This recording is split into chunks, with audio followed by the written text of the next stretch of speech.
Assalamualaikum warahmatullahi wabarakatuh. Saya dari kelompok 9, Fatih Putra Harsya, ingin mempresentasikan yaitu dengan judul memilih window yang tepat dan memilih device interaksi yang tepat. Berikut adalah kelompok saya yaitu Fisti Aprilia Sari Gurium dan Indriani Putri Maharani. Sebelum ke konten pertama, kita ingin menjelaskan tentang pengertian Windows dulu. Windows adalah sebuah sebuah area di layar, biasanya berbentuk persegi 4, memiliki batas-batas dan bagian yang menunjukkan aktivitas komputer atau bagian yang memungkinkan manusia berdialog dengan komputer. Setelah itu, ini adalah konten utamanya, yaitu summary 1, summary 2, trackpad MacBook, trackball BlackBerry, trackball Windows, dan trackball ThinkPad. Summary 1. Konsep dasar Windows. Area di layar, tempat interaksi manusia dan komputer, memiliki nama, ukuran, status, visibilitas, dan fungsi tertentu, membantu pengguna melakukan multitasking dan mengurangi beban memori. Lalu ada gaya dan jenis window. Gaya tampilan tilt, sederhana, semua window terlihat. Overlapping, fleksibel, tampilan 3D. Cascading, rapi dan mudah diakses. Jenis window: primary, jendela utama. Secondary, tambahan, modal atau modeless. Dialog box, pesan singkat atau konfirmasi. Property sheet, message box, pop-up, dan palette window. Selanjutnya dilanjutkan oleh Firsty Aprilia.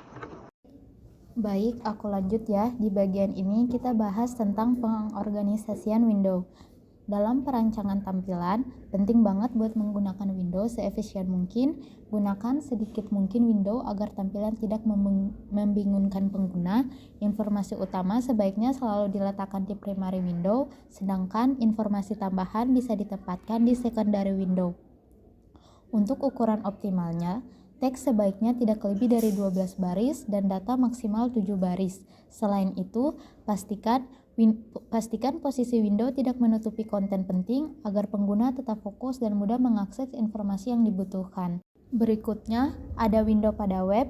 Browser merupakan antarmuka utama yang digunakan pengguna untuk menjelajahi web. Di dalam browser, terdapat beberapa komponen penting seperti tombol back, forward, refresh, dan home. Lalu ada juga frames yang bisa menampilkan beberapa dokumen sekaligus, maksimal 3. Selain itu, pop-up juga perlu diperhatikan penggunanya, gunakan hanya jika benar-benar diperlukan agar tidak mengganggu aktivitas pengguna saat menjelajahi halaman web. Selanjutnya kita masuk ke summary 2. Bagian ini membahas 3 poin utama. Yang pertama, interaction device, yaitu perangkat yang digunakan untuk berinteraksi dengan komputer. Contohnya seperti mouse, trackpad, joystick, touchscreen, keyboard, hingga pengenalan suara dan gestur. Tujuannya adalah untuk menciptakan komunikasi dua arah antara pengguna dan komputer. Yang kedua, pemilihan device yang tepat.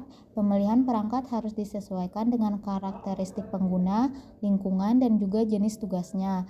Kalau perangkat yang digunakan tepat, hasilnya akan lebih cepat dan akurat. Tapi kalau salah memilih, justru bisa menyebabkan error dan menurunkan efisiensi kerja. Dan yang terakhir, pointer guidelines. Pointer atau petunjuk di layar harus sesuai, terlihat jelas, dan kontras. Ukurannya harus konsisten dengan hotspot yang mudah dikenali, serta animasi yang digunakan tidak boleh mengganggu interaksi pengguna. Selanjutnya, kita masuk ke contoh perangkat interaksi, yaitu trackpad pada MacBook. Beberapa kelebihan dari trackpad MacBook antara lain: pertama, fitur App Expose yang bisa diakses dengan swipe 3 atau 4 jari ke bawah, memudahkan pengguna untuk melihat semua aplikasi yang sedang terbuka. Kedua, ada fitur lookup dan data detectors dengan tab 3 jari yang berguna untuk mencari makna kata atau informasi secara cepat. Lalu, fitur akses desktop secara instan dengan swipe 4 jari ke atas, memudahkan pengguna berpindah tampilan tanpa harus menutup jendela aplikasi. Dan yang terakhir, Smart Zoom dengan double tap 2 jari yang berfungsi untuk memperbesar tampilan halaman dengan cepat. Namun selain kelebihan, trackpad MacBook juga punya beberapa kekurangan. Yang pertama, upgrade hardware terbatas. Komponen seperti RAM dan penyimpanan sudah tertanam di papan utama, jadi tidak bisa diganti atau ditingkatkan. Dan yang kedua, kompatibilitas perangkat lunak. Beberapa aplikasi yang hanya dirancang untuk Windows tidak bisa berfungsi optimal di macOS. Yang ketiga, keterbatasan port. Banyak model MacBook modern yang sudah tidak memiliki port USB-A standar, jadi perlu adapter tambahan untuk menghubungkan perangkat lama.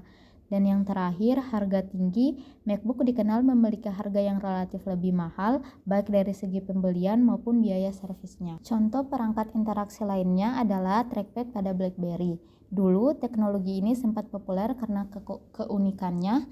Beberapa kelebihan antara lain, desainnya memungkinkan pengguna melakukan navigasi satu tangan, jadi lebih efisien saat tangan satunya sedang sibuk. Selain itu, gerakannya mirip dengan mouse, memberikan rasa familiar dan kontrol yang presisi saat menavigasi menu. Trackball juga memberikan pengalaman berbeda dibandingkan layar sentuh, sehingga menjadi ciri khas tersendiri bagi pengguna BlackBerry waktu itu. Namun ada juga beberapa kekurangan dari trackpad. Yang pertama, mudah kotor dan rusak karena debu atau kotoran bisa menghambat pergerakannya. Yang kedua, perlu perawatan rutin supaya tetap responsif.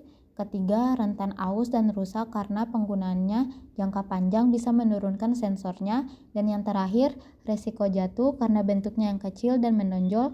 Trackpad bisa rusak kalau ponselnya terjatuh. Sekian penjelasan dari saya. Selanjutnya saya akan serahkan ke teman saya Rani untuk materi berikutnya. Selanjutnya saya Indriani akan menjelaskan mengenai trackpad Windows yang sama seperti trackball BlackBerry yang memiliki kelebihan dan kekurangan. Trackpad Windows juga memiliki kelebihan dan kekurangannya sendiri. Yang pertama, kelebihannya adalah mendukung multi-gesture seperti zoom, scroll, swipe, tap 2 atau 3 jari. Kemudian bisa disesuaikan lewat Windows setting seperti gesturnya, terus sensitivitas, arah scroll, dan lain-lain. Yang ketiga, terintegrasi dengan Windows Precision Driver yang lebih halus dan juga lebih akurat. Kompatibelnya luas di berbagai merek laptop seperti Dell, HP, Asus, Lenovo, dan lain-lain. Hemat daya dan tidak memerlukan perangkat tambahan seperti mouse. Namun adapun kekurangannya yaitu kualitas dan responsnya bervariasi tergantung merek dari laptop itu sendiri. Beberapa model lama tidak mendukung gestur penuh dan kadang kurang presisi dibandingkan trackpad MacBook, terutama di pinggir area sentuhnya. Selanjutnya kita akan membahas mengenai kelebihan dan kekurangan dari trackpoint ThinkPad. Yang pertama, kelebihannya dulu yaitu kontrol kursor yang akurat dan presisi tanpa menggerakkan tangan dari keyboard, yang meningkatkan ergonomi dengan mengurangi ketegangan pergelangan tangan dan juga leher. Adapun kekurangannya yaitu penggunaannya yang kurang nyaman untuk waktu yang lama karena posisi jari harus terus menekan tombol kecil di tengah keyboard seperti pada gambar tersebut. Selanjutnya ada pemilihan window dan device interaksi pada aplikasi manajemen rumah sakit. Rumah sakit membutuhkan sistem informasi yang dapat membantu tenaga medis dan staf administrasi mengelola data pasien, jadwal dokter, dan hasil pemeriksaan dengan cepat dan akurat.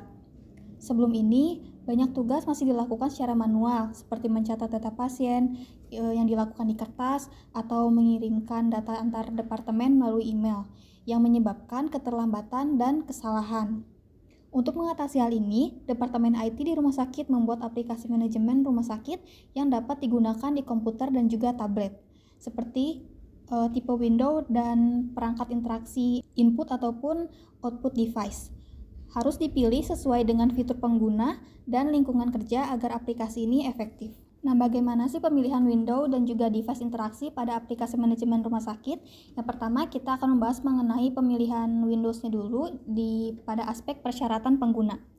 Dokter harus berpindah antara data pasien, hasil laboratorium, dan juga jadwal praktiknya. Dan perawat berkonsentrasi pada catatan harian dan juga daftar pasiennya. Sementara data pasien dan laporan manajemen diawasi oleh admin.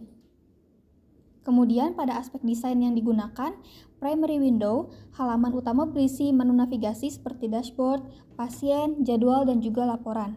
Kemudian secondary window-nya yang modeless menampilkan detail pasien atau hasil lab tanpa menutup tampilan utama.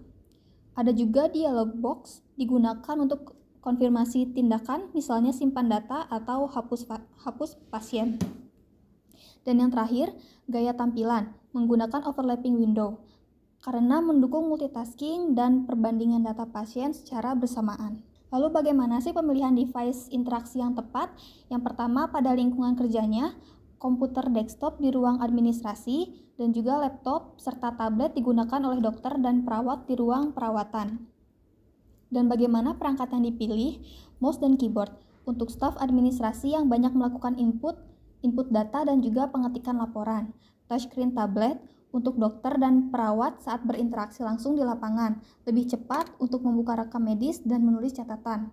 Kalau voice input digunakan dokter untuk mencatat hasil pemeriksaan tanpa mengetik. Ini meningkatkan efisiensi waktu. Sekian dari presentasi kami. Bila ada kesalahan, mohon maaf. Wabillahi taufiq wal hidayah. Wassalamualaikum warahmatullahi wabarakatuh.